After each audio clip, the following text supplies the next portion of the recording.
Bonjour à toutes et à tous, bienvenue dans cette nouvelle vidéo de Caro Tuto. On va jointer ensemble un coin douche, on va voir toutes les étapes ensemble avant de réaliser ces joints. Ensuite je vais vous présenter un petit peu le joint que je vais utiliser. Voilà, parce que j'ai choisi une couleur joint un petit peu particulière. Ici on est sur du carrelage 20 par 45 et on est sur de l'imitation marbre, hein, comme vous pouvez le voir. J'ai posé tout ce coin douche hier. Là on est sur les joints. Alors vous allez voir, il y a quelques étapes quand même un petit peu primordiales avant de jointer. Suivant les carreaux, eh ben, ça se passe pas tout à fait de la même manière et on va voir tout ça ensemble maintenant. Écoutez bien cette vidéo parce que je suis sûr que ça peut vous servir.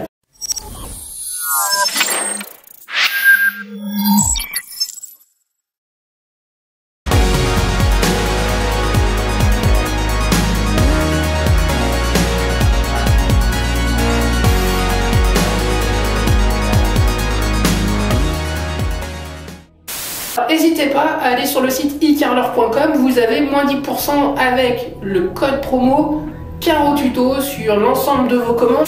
Je me répète un petit peu, mais si vous posez d'une manière propre, eh ben vous allez vous faciliter le travail par la suite. Donc ici j'en ai laissé un tout bêtement avec la tenaille. Je tire. Alors par contre, quand je vais enlever mon croisillon, j'essaye de ne pas m'appuyer sur le carreau. D'accord? Je vais vraiment me mettre un petit peu devant et tirer. Le cutter, ça sert bien aussi. Par contre, faites attention, n'y allez pas d'une manière très franche lorsque vous y allez avec le cutter, puisque lorsque vous allez aller sur les intersections, vous pouvez ébrécher les carreaux. Donc là, je vais passer des petits coups. Voilà. Sur l'ensemble des joints. Alors, ce qui est bien avec le cutter, c'est de se servir des deux mains. Là, il y a une main qui guide et une main qui appuie. Et au moins, on peut mieux guider et surtout ne pas abîmer les carreaux.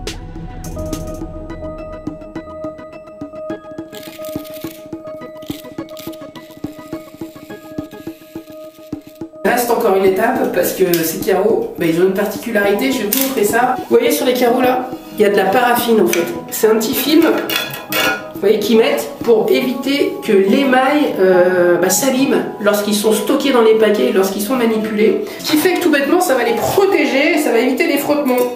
Et là, avec une spatule, on enlève la paraffine. Il y a exactement 1, 2, 3, 4 liserets sur chaque carreau. Voilà. C'est un peu le calvaire du carreleur, ça j'ai envie de vous dire. Et je vais être honnête avec vous, je l'ai déjà fait hier. Comme ça, j'ai pas perdu de temps pour mes joints aujourd'hui. Alors de quoi j'ai besoin pour jointer? Déjà, un platoir en mousse. C'est ce que j'utilise tout le temps. Moi, j'aime que la mousse comme ça. Les autres avec du plastique plus dur, ça me fait mal aux mains, ça va pas. À vous d'essayer, vous verrez bien. Après, je vais avoir besoin d'éponge, tout bêtement. La spatule, elle va me servir à faire le joint, mais aussi à faire toutes les finitions dans les angles. Bon allez, c'est parti, je vous présente les joints et quelle couleur j'ai choisi parce que c'est important. Attention, choisissez bien les bonnes couleurs de joints, passez-y un petit moment. Ce que je vous conseille de faire, c'est de prendre des chutes, prendre une petite chute de carrelage et aller chez le fournisseur. Au moins, vous verrez le nuancier et ça vous permettra d'avoir la couleur que vous souhaitez vraiment. Moi, personnellement, au niveau de la couleur du joint, je préfère quand ça camailleux, je préfère quand ça tranche pas et quand ça arrive au plus près de la couleur du carrelage. Après, ce n'est que mon avis et ce n'est que mes goûts. À vous de faire le vôtre. Donc ici, en fait, c'est du blanc mais avec la luminosité, etc. Je trouve que ça fait plus un gris très très clair et du coup, j'ai choisi une couleur de joint gris perle. Je vous montre tout de suite. Donc la marque c'est Weber, hein, c'est un gris perle que j'ai choisi. Et donc celui-ci c'est pour des joints qui font 2 à 20 mm. Je vous rappelle que les mains font 2 mm, 2 heures accessibles, c'est-à-dire qu'après 2 heures, eh ben, la salle de bain est accessible. Hydrofugé, nettoyage aisé, ça j'ai envie de vous dire qu'à chaque fois les fabricants vont vous dire que c'est très facile à mettre en place. Et puis ici 2 à 20 mm au niveau de la largeur de joint. Moi, ce qui m'intéresse, c'est surtout cette icône-là. Est-ce que je peux le mettre au sol? Oui. Est-ce que je peux le mettre au mur intérieur? Oui. Allez, donc, joint. Alors, vous allez voir, soyez pas surpris, on met pas beaucoup d'eau en fait lorsqu'on doit faire du joint. Je vous montre ça.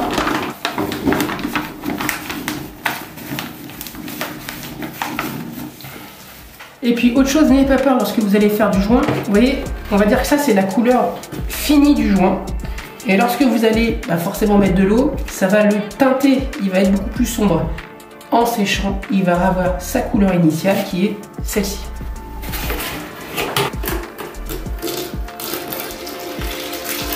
Comme ça.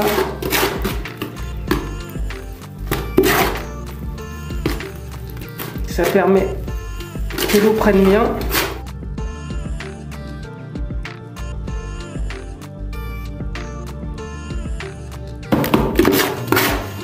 Voilà, platoir. Je mets sur l'arête comme ça, vous voyez. Je vais déjà commencer juste comme ça pour voir ce que ça donne.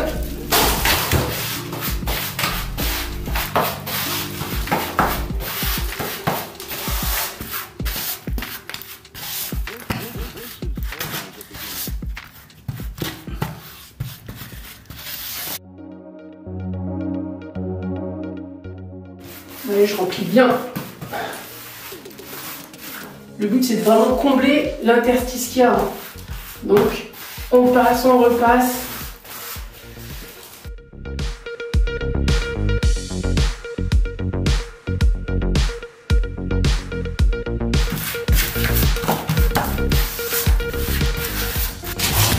Et quand on voit que l'arête du platoir, vous voyez, il commence à s'engorger de joints, je remets.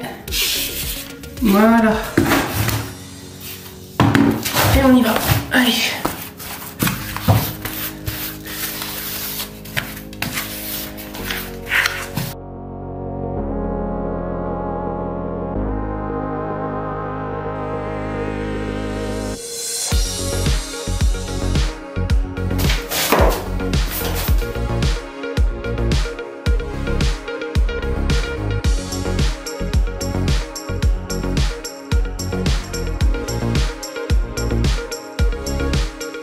Ça fait allez, 10 minutes maximum que je suis dessus.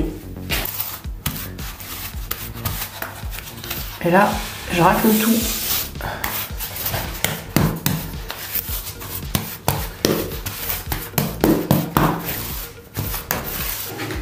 Avant de commencer à vérifier mes joints et à commencer à les lisser, le platoir, on le nettoie.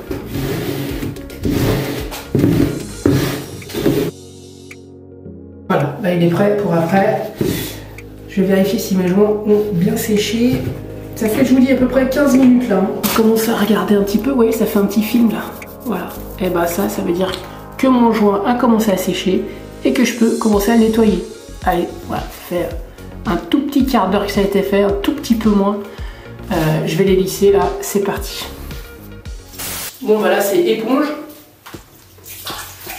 Bien dégorgé d'eau. Et je fais des mouvements circulaires. Et là, le but, il est juste de préparer mes joints, de les lisser. Regardez. Et là, bon, par exemple, là, il manque un tout petit peu. Voilà. Là, on les lisse.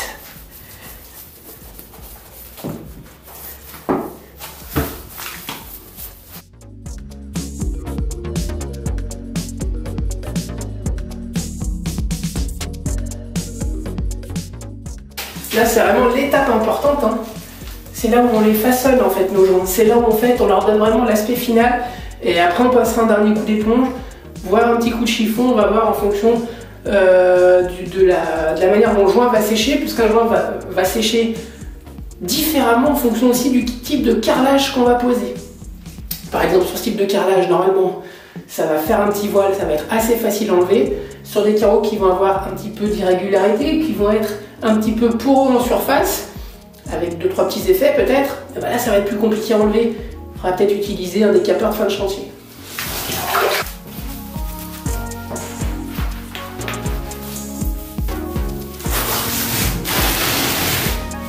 Ils sont pas mal là nos joints.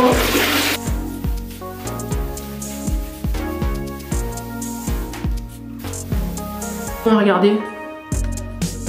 On est bien, nos joints sont pas mal. Hein. Ici on est bien, ici on est bien. Il me reste là-haut à finir.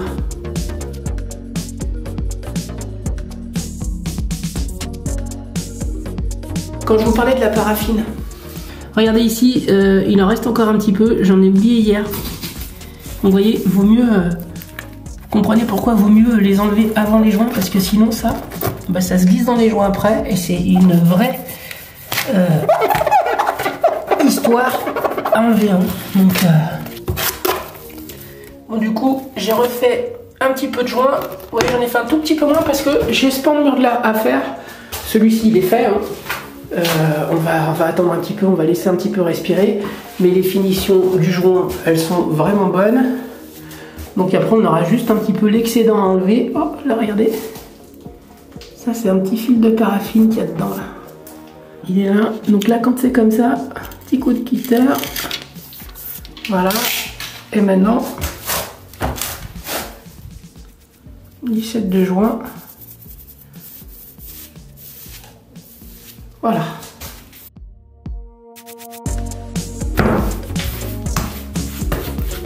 On va bien remplir la baguette.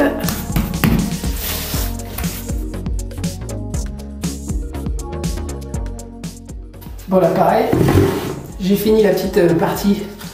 Il y a les arrivées d'eau. Je nettoie mon platoir.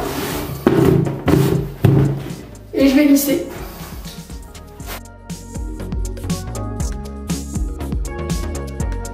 Écoutez là, les joints sont finis.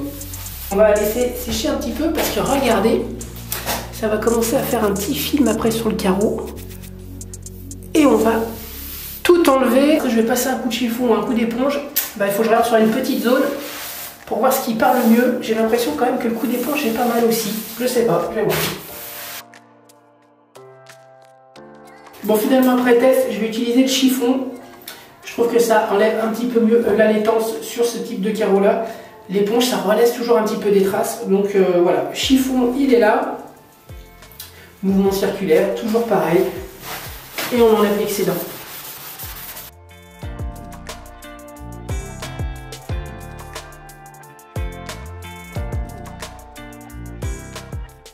Donc là, vous voyez, ça fait, on voit le voile un petit peu là de laitance ici. Si je passe le chiffon, regardez, on voit, hein, ça commence à, vous voyez comme ça ramasse. Et voilà.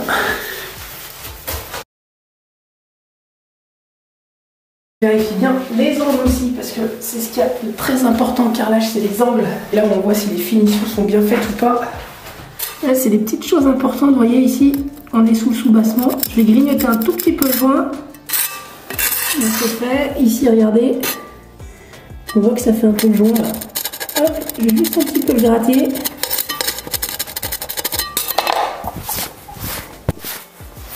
Voilà. Donc on est sur un receveur, vous voyez, imitation marbre aussi. Donc pour info, entre le carrelage et le bac à douche, il n'y a pas de joint à carrelage, tout simplement parce que ça va être comblé au silicone par le plombier, d'accord? Ça c'est important parce que si vous mettez un joint en carrelage, il se peut qu'il fissure suivant la qualité des bacs, que ce soit les baignoires, les receveurs, etc. Il peut craquer, même si vous mettez le silicone par-dessus, effectivement il n'y aura pas d'eau qui va s'immiscer dans l'interstice. Par contre ça va un petit peu craquer, forcément si derrière le silicone, votre joint à carrelage a craqué, ça va jouer un petit peu et ça va s'entendre lorsque vous allez grimper dans votre baignoire ou votre bac à douche. On a fait un coin douche pour une personne âgée qui avait une baignoire et qui voulait quelque chose de joli mais sans non plus se ruiner et devoir faire toute la salle de bain, d'accord? Donc c'est aussi une question de budget, les chantiers, c'est aussi une question d'état d'esprit, hein. Moi je trouve que quand même le coin est sympa, ça va être habillé par la paroi, ça va être avec une jolie robinetterie. N'oubliez pas non plus le petit coup de spatule dans les angles pour essayer de bien finir, que ce soit dans les angles au niveau des murs et puis aussi au niveau du sol pour que ça fasse bien net, bien propre. Mais écoutez, je pense que vous avez pas mal d'informations sur ce type de joint, sur comment aborder des joints à carrelage. Le joint fait la finition, vous pouvez faire une très belle pose. Si vous prenez les mauvais joints, ça peut tout gâcher, ce serait bien dommage. Et puis autre chose aussi, vous pouvez peut-être choisir du carrelage qui va peut-être avoir 2-3 différences de pige, de taille. Essayez de trouver une couleur joint qui va être un camailleux et qui va permettre de noyer un petit peu les défauts et de rendre quelque chose de joli. Le joint, c'est super important. C'est la finition en fait d'un ouvrage. Et si vous vous trompez sur la couleur ou sur la qualité du joint, Ça peut être dommageable. Le code Carotuto sur le site ecarler.com est toujours actif. Je vous invite à aller sur le site ecarler. Vous choisissez vos articles. Au moment de régler, vous tapez bien le code promo Carotuto. Moins 10% sur votre commande. Panier minimum 80 €. Allez, je vous dis à très vite pour une nouvelle vidéo. Puis surtout, prenez soin de vous.